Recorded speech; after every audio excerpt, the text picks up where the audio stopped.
Сейчас я вам покажу, как покрасить свой автомобиль абсолютно просто и быстро.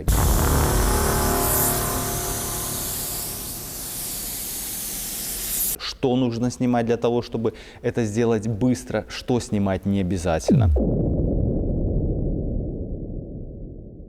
Покажу, как удаляется ржавчина, как защищается металл, какими грунтами можно, какими нельзя.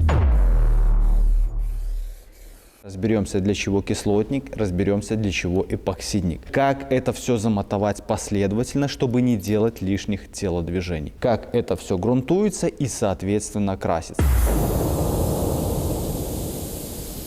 Блин, очень высоко. Нужно покрасить так, чтобы пылинки эти видно не было.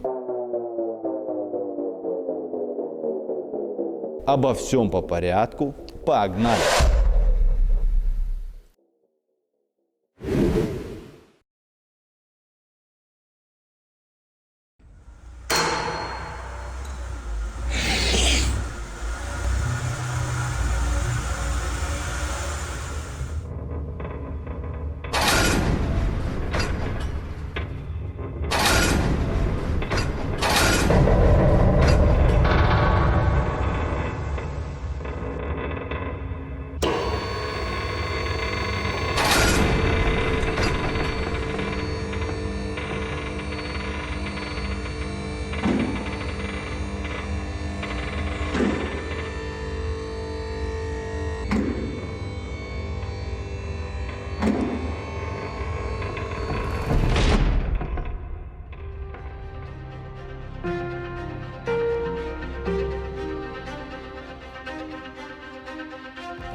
В этом автомобиле мы сняли двери.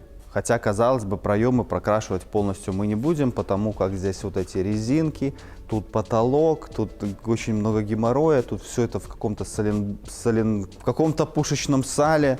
Наша задача прокрасить вот эту часть и низ. Почему двери сняли? Потому что это проще и быстрее. Гораздо удобнее работать, соответственно, и быстрее все это будет делаться. Здесь сейчас не про качество речь идет, потому что идеально сделать качество – это уже реставрация. Это очень сложный и долгий процесс. Задача сделать это быстро и чтобы это ходило относительно нормально. Если вы без опыта сделаете реставрацию своему автомобилю, знаете, первая же зима, и он начнет цвести. Так какой смысл делать его год, и она начнет цвести? И если мы сделаем это, к примеру, за 2 дня, и она все равно начнет цвести. А почему она начнет цвести? Потому что изначально этот автомобиль был спроектирован, я вот просто покажу, иди сюда же. Посмотрите, как стыкуется металл. Вы где-нибудь вообще видели такое? Отсюда ржавчина пойдет. Здесь тупая морда. Почему здесь она начинает ржаветь? Это как в любом прямоугольном автомобиле. Летят сколы, какую-то краску здесь не наноси, что ты здесь не делай, все равно здесь будет ржаветь. Идеально здесь сделать невозможно. Все вот эти швы, которые здесь присутствуют, стыковки металла, вот эти вот, это же полный бред.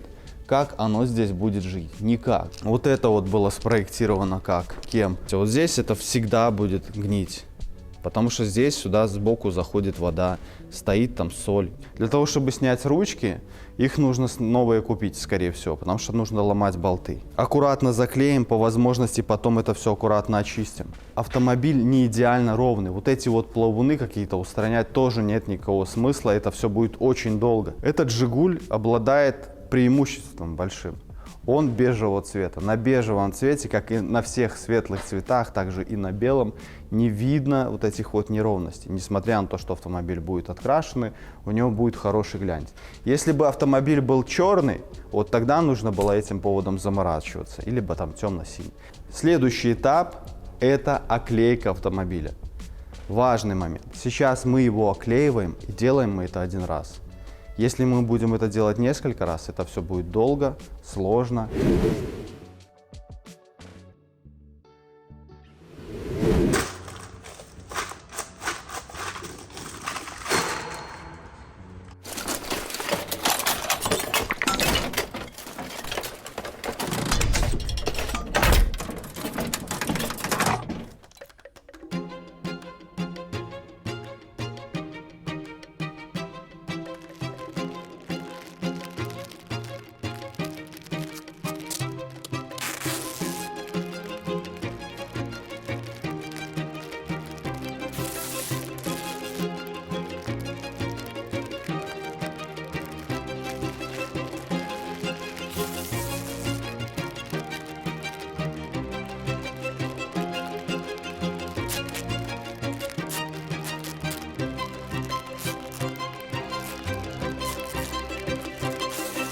Ребята, хочу показать вам, как оклеить, допустим, стекло, в 2 словах. Сначала нужно пройти по периметру скотчем. С чем сталкивается большинство?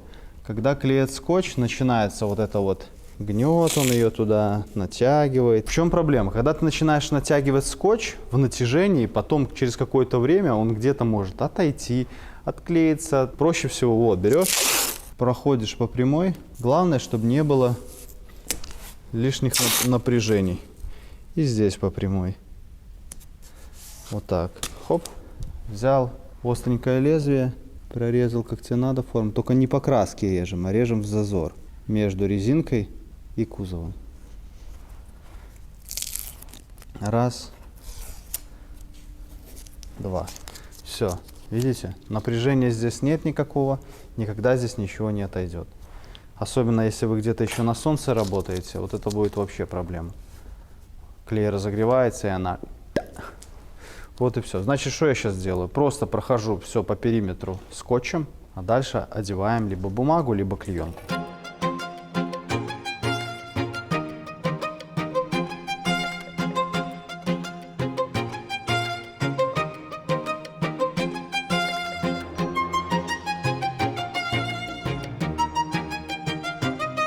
Оклеивается все это скотчем. Скотч лучше не покупать в строительных магазинах. Как правило, он там не клеится, это полная шляпа. Скотч лучше всего покупать в специализированных местах, где занимается торговлей, все для покраски автомобиля. По поводу клеенки. Клеенку тоже там же покупайте, не в строительных магазинах. Когда вы будете вот здесь вот красить, вот здесь, краска, налипающая сюда, она потом подрывается от вашего порыва ветра и попадает к вам на окрашиваемую поверхность. Поэтому в идеале вот так заклеить бумагой, газетой, какой-то профессиональной бумагой. Правильная клейка очень сильно влияет на качество покраски. Если вы где-то не закроете какую-то щель, из щели подлетит пыль и попадет на окрашиваемую поверхность. Вот, допустим, к примеру, вот из этой щели пыль по-любому полетит. Этому автомобилю это не страшно, но вашему автомобилю уже смотрите сами. Так, значит, задние фонари заклеить. Конечно, их в идеале заклеить до вот этого момента, чтобы удобнее подлезть. Но, как всегда, я забываю. Значит, суть в следующем. Сейчас я туда вставляю картонку. Почему? Потому что там какая-то смазка находится, которая не дает приклеить скотч. Она здесь повсюду. Поэтому я ставлю картонку. Вот, еще немножко монтажной пены можно дунуть. Ну, как бы это уже я так, чисто на камеру, таким я никогда не занимаюсь. Чтобы просто мусор отсюда не летел. И туда краска не летела, потому что там есть кое-какие предметы, которые могут засраться.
И перед тем, как закрыть капот, торец капот необходимо замотовать, так как когда мы его закроем, сделать это уже будет невозможно. А если этого не сделать, то после покраски через какое-то время краска начнет отшелушиваться от торца капота.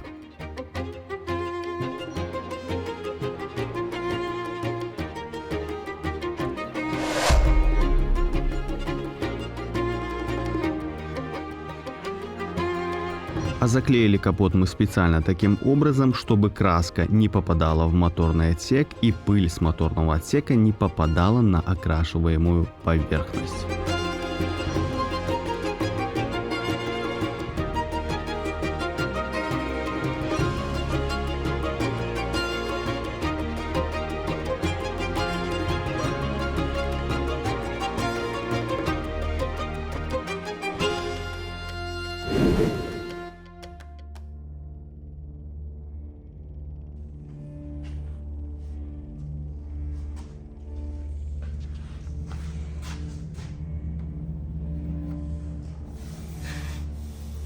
Тут тоже какая-то неровность, но это может машинка уберется.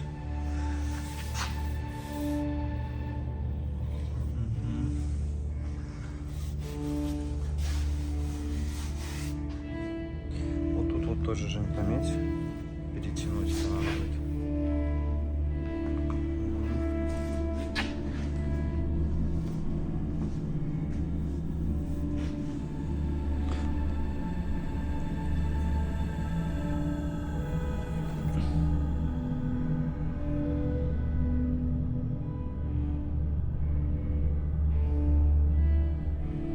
Тут что-то есть, но я бы не трогал его.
Значит, что мы сейчас сделали? 80-й наждачкой выровняли этот весь антигравий. Изначально мы хотели это все просто снять и покрасить без антигравия, но мы поняли, почему изначально, в принципе, он здесь был.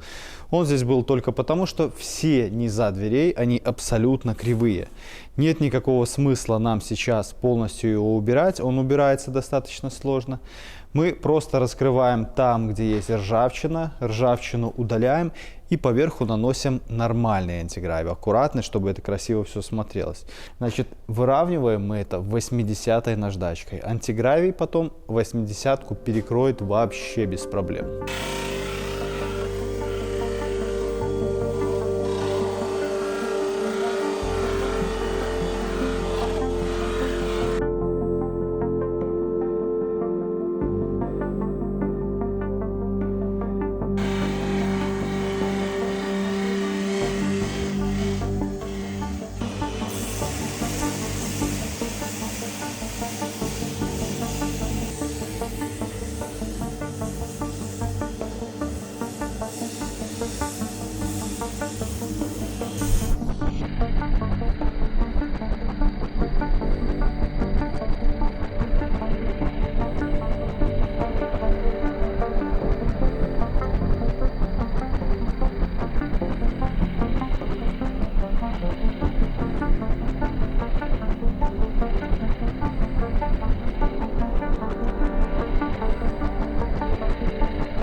По поводу шпаклевки. Мы сейчас используем универсальную шпаклевку. Почему? Потому что нету каких-то критичных неровностей и толстых слоев. Все тоненько и маленько. То есть универсалка подходит для тех мест, где шпаклевка толстой не должна быть. Там, где слой нужен потолще, можно уже нанести стекловолоконную. Но лучше использовать алюминиевую, так как алюминий приближен к расширениям температурным металла кузова. Когда вы шпаклюете капот, крышу, если у вас черный цвет, эти места очень сильно нагреваются. И если у вас там есть какие-то неровности, большие плоскости вы шпаклюете, то хана вашей шпаклевки. Если вы нанесете универсалку, стекловолоконку, карбон, все это лопнет. Почему? Потому что разное температурное расширение. При нагреве, либо зимой при минусе, металл расширяется с одной скоростью, а шпатлевка такая не успевает за этим. А алюминиевая шпатлевка содержится внутри алюминиевая пудра, а алюминий расширяется гораздо быстрее, чем это делает металл. Таким образом, вот эти вот сжимания и расширения приближены к металлу.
Классика в идеальном состоянии практически уже не встречается в свободной продаже. Однако я могу вам подсказать место, где все еще можно найти подобный раритет и тысячи других отличных автомобилей. Это Дром. Дром я считаю самым удобным местом для продажи и покупки автомобиля. Чтобы увидеть объявление только от настоящих подтвержденных владельцев, ставим фильтр от собственника и не потратим время на сомнительное объявление.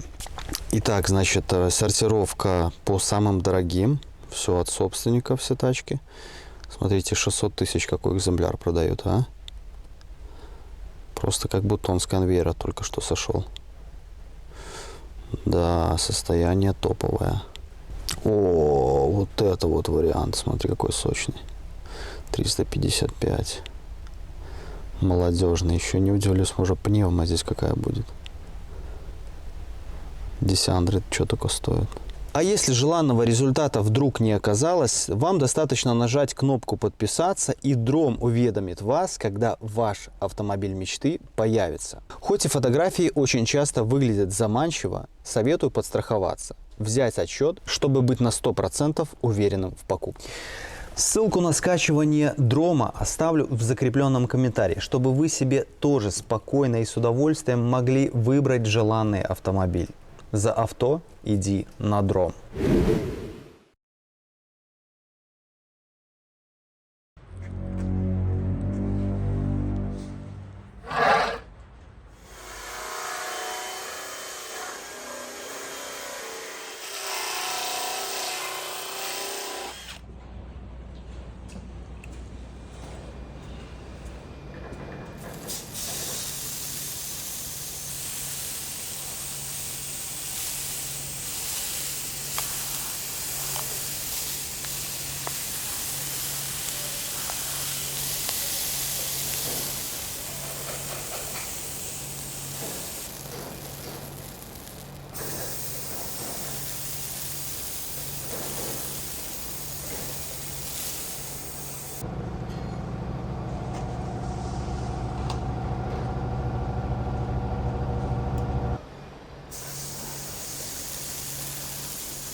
Стой.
поводу антигравия. Сейчас мы будем его наносить. Хотел рассказать пару слов. Когда вы его наносите, ну, я обычно как делал? К примеру, проклеиваю вот такую вот часть бумагой, чтобы когда я обрабатывал антикором, ну, сюда не попадало. Но очень часто бывает такое, что либо просроченный антикор, либо он, короче, начинает летать по всему гаражу и падать наверх на будущую окрашенную деталь. И создает определенные хлопоты и проблемы. Поэтому лучше всего заклеить автомобиль полностью, какой-то клееночкой прикрыть, потом ее просто убрать и спокойно обрабатывать. Что нужно знать про антигравий? Антигравий не обладает антикоррозионными свойствами. Это просто пористая, можно сказать, основа, которая там потом тебе больше проблем создаст, если ты ее не закроешь краской и лаком. Есть люди, которые грунтуют его после, есть люди, которые матуют его после. Ну, как правило, я всегда вот нанес, подождал час, потом покрасил поверху. Есть товарищи такие, тоже я не знаю, откуда они взяли эту информацию, что антигравием обрабатывают днище. Вот обработали и так оставили. Это гораздо большая проблема, чем панацея, потому как он обладает впитывающими свойствами, и вы обработали себе днище, в которое будет впитываться соли, вода, всякие реагенты. Оно вам надо? По факту вы сделали себе только хуже. Антигравий обладает только какими-то защитными свойствами от небольших камушков. Нормальный антигравий, он должен быть с содержанием герметиков. Он должен быть очень такой крепкий. То есть как-то так. Поэтому, если вы обрабатываете, лучше обклейте все это полностью.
Так, значит, вот такие места, видите, открытый металл. Их обязательно нужно закрыть эпоксидным грунтом. Обязательно. Потому как я говорю, что антигравий не несет защитных свойств от коррозии.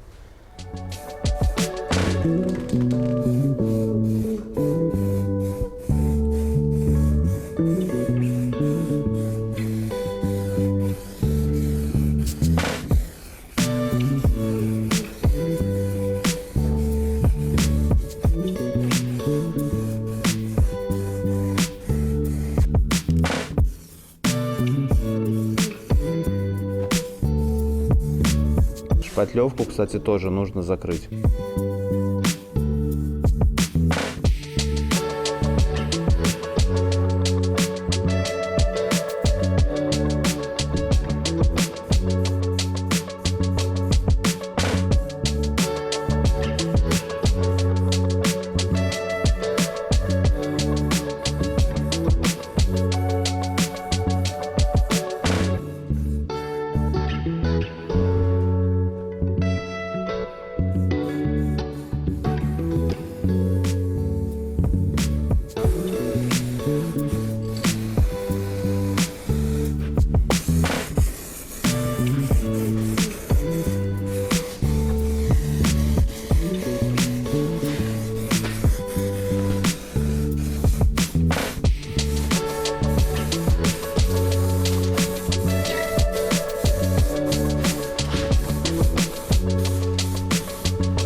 выбираете, либо вы эпоксидный, либо вы выбираете связку кислотный плюс акриловый, тоже по нескольким критериям. Если вы не планируете шпаклевать поверхность, она у вас как бы отличная, там никаких изъянов нет, то наносите кислотный плюс акриловый. К примеру, это новое крыло, которое вы купили, счистили до металла. Если вы собираетесь что-то там шпаклевать сверху, там это все накидывать слоями бутербродами, используйте эпоксид.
Грунт с баллона, он не дает большой текстуры такой, то есть даже тряпка за него не цепляется. Если вы будете такие плямбы делать с помощью пистолета, почему я баллоном использовал? Для того, чтобы это не перемотовывать, потому как вот здесь вот есть такой легкий напыльчик.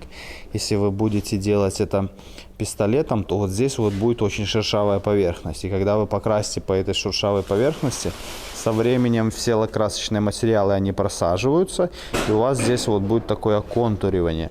Если с базой, то это будет вообще беда, потому что вот эти вот все оконтуривания ваша база подчеркнет, там металлическая краска, металлики, и будет вообще вот все вот эти вот пятна, они будут видны потом после покраски. Это будет ужас.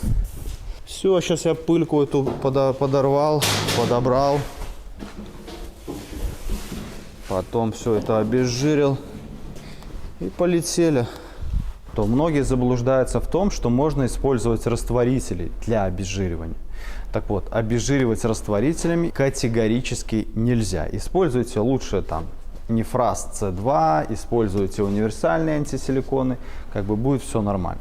При этом никаких ацетонов, никаких всякой вот этой подозрительной ерунды лучше не используйте, потому что вы, когда будете обезжиривать, вы можете подорвать старый слой, и при этом, когда начнете красить, все это начнет жабить, и как бы получится не то, что вам нужно.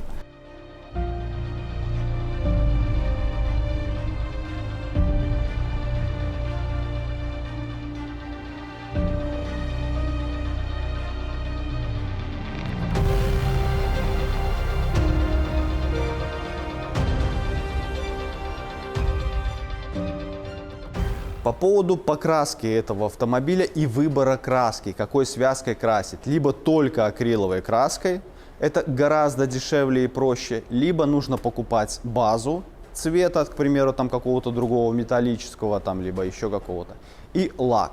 Значит, плюсы акриловой краски, то, что ее меньше наносить нужно, она дешевле, и как бы если этот автомобиль ты красишь раз в 2 года, то я не вижу никакого смысла покупать сюда базу лак, потому что как бы это дороже. Чем лучше база лак? База лак лучше в том случае, если, к примеру, вы реставрируете автомобиль, и вам нужно, чтобы его цвет сохранялся очень-очень долго. Ультрафиолет очень хорошо удерживается лаком, то есть слоем лака, то есть краска не выгорает. Чего не скажешь про акриловую краску. Акриловая краска через 3 года уже меняет цвет, а то, наверное, и раньше. Поэтому, если вы красите что-то вот типа этого, ни в коем случае не покупайте сюда ни базу, ни лак. Эта машина начнет гнить в первую же зиму. Какой смысл переплачивать здесь, я вот не понимаю.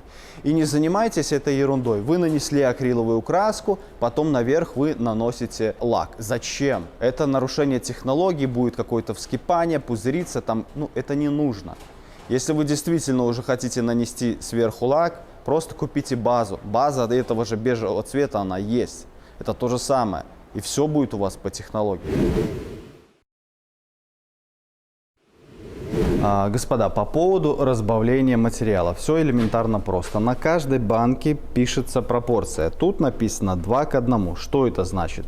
1 вот это, 2 вот этих. То есть, если вам нужно 150 грамм готовой краски, 50 грамм это будет отвердитель, а 100 грамм это будет краска. При этом тут написано 20-30% разбавителя. 150 грамм у вас готовой краски, значит 20% от этого, это получается что? Правильно, 30 грамм. Суть, я думаю, ясна. Если кому-то не ясна, пишите в комментариях, я постараюсь на это ответить. Значит, у меня подача, факел открыт полностью. Подача материала вот полностью закрыт. Открываю. 1, 2. Все, 2 оборота. Давление 2 атмосферы.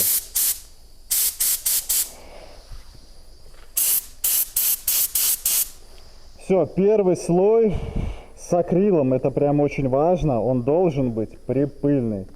Если вы сразу будете заливать, сразу нафигачите потеков. Если с лаком, с базой можно прям жирно заливать, то вот с акрилом я вот сколько сталкивался, вот нафигачишь потеков 100%. Поэтому первый припыльный слой.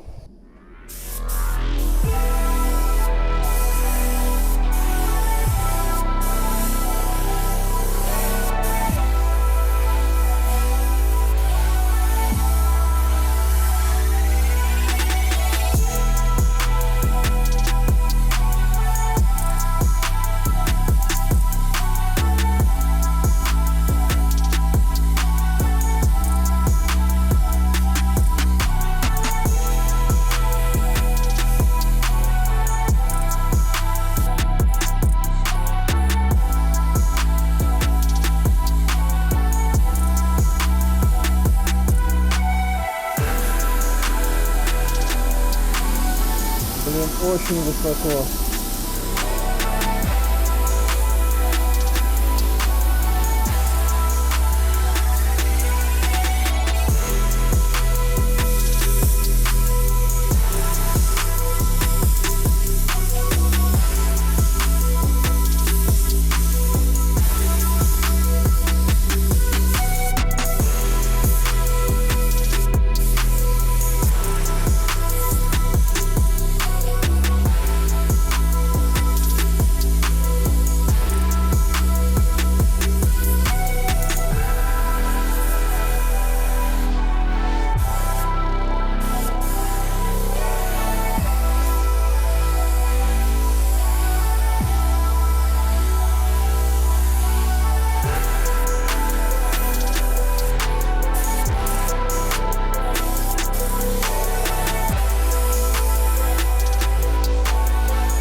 Если вы сразу будете заливать, сразу нафигачите потек.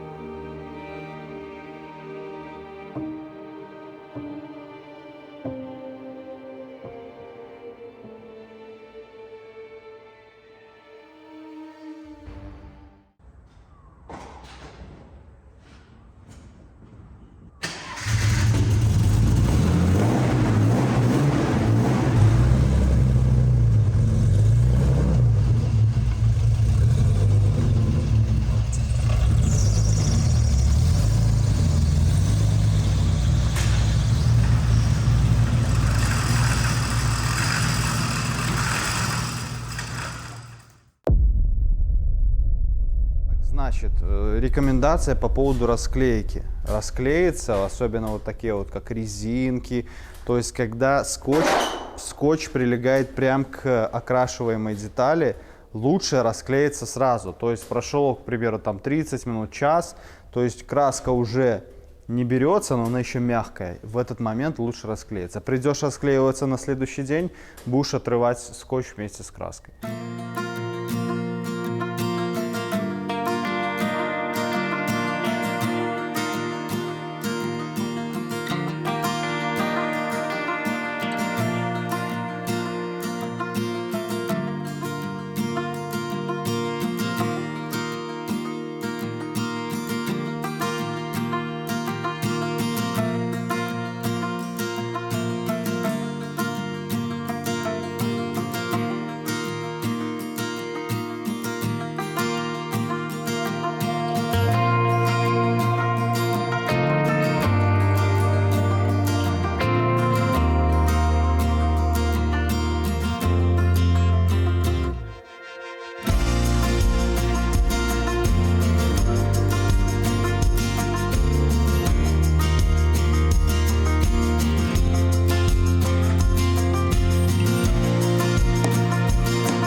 Итак, ребята, значит, прежде чем показать вам конечный результат, хотел рассказать предысторию этого автомобиля, откуда он появился. 2 месяца назад ко мне стучится кто-то в дверь. Вижу, что человек немножко такой, как бы уставший. Потом он рассказывает, что он после химиотерапии, после реабилитации боролся с болезнью, все вылечил, все получилось, все отлично, можно жить дальше. Показывает свой автомобиль, «Жигули шестерка», и что-то разговорились, у него еще несколько ижей были под восстановление. И он говорит, что давай ты покрасишь мне «Жигули», а я тебе дам своего ижака. Все, мы договорились с ним о том, что придет весна, мы с ним созвонимся и как бы возьму в работу ваш автомобиль. Значит, приходит весна, мы занимаемся паршаком.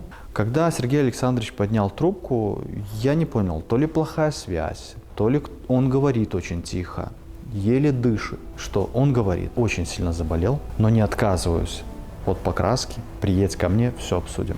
Открывает его жена, говорит, поднимайтесь на 2-й этаж, он уже не ходит. И передо мной открывается следующая картина. Человек лежит, абсолютно высохший. Такое ощущение, что у человека было уже килограмм 30 веса. Он говорит, еле дыша, сил уже практически видно нету. Он говорит, я ложку поднять не могу уже, но покрасить «Жигуля» нужно. Честно говоря, я вообще не понимаю, зачем это ему было нужно, но человеку в таком положении отказать, просто невозможно. Что меня подкупило в Сергее Александровиче, что как бы уже финишная прямая у него, но он все равно хочет довести до конца свое незаконченное дело. Что несмотря на такие трудности и сложности, он все равно доводит свое дело до конца. Значит, мы берем этот автомобиль. По планам было там что-то в районе недели. Проходит 4 дня, мне приходит сообщение, что у него сегодня день рождения. Я думаю, что его нужно поздравить. И через некоторое время приходит информация, что он покинул тело, не проснулся. Я бы хотел это видео посвятить памяти Сергея Александровича и надеюсь от вас, что вы поддержите обратной связью, напишите какой-то комментарий по поводу этой истории, поставите лайк, распространите это видео, потому как мне кажется, эта история, она какая-то судьбоносная.